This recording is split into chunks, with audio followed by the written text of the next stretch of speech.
In keeping with the laws of nature, every family is perfectly dysfunctional.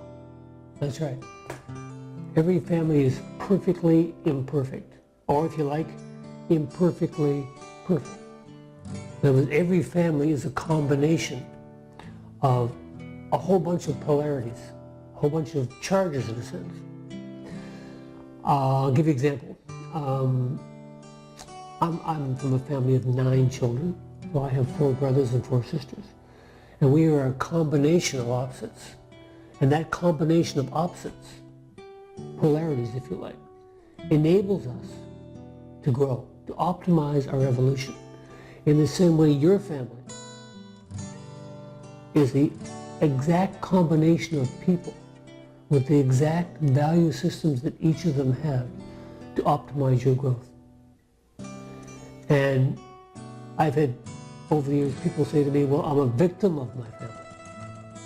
And my response is invariably, then how come you're sitting here? It sounds like you're a victor over your family situation. That you somehow are smarter, wiser, and stronger because of the family you've had. And when they can prove that to themselves, then it's a whole new ballgame. So all of a sudden they start appreciating both the devils and the angels in their family, because each one has a cost and benefit.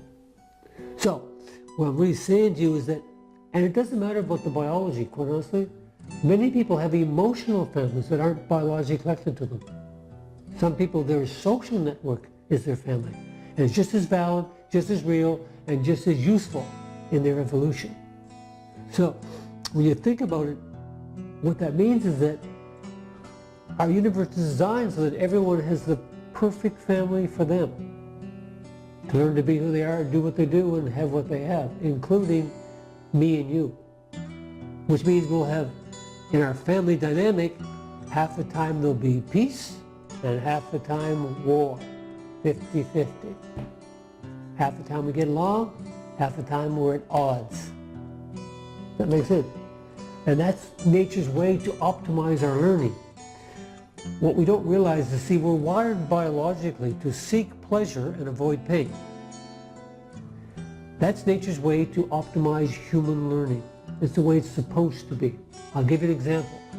In your family, as a child, you unconsciously saw one of your parents as a supporter and one as a challenger. That's the law of nature.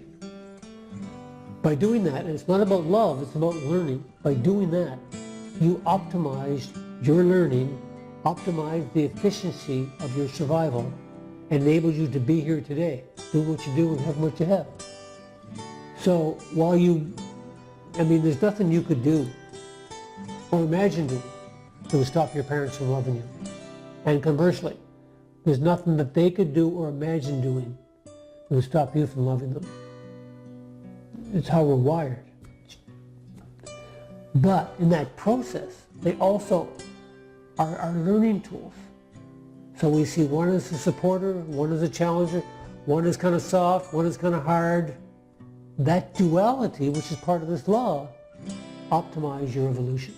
No mistakes.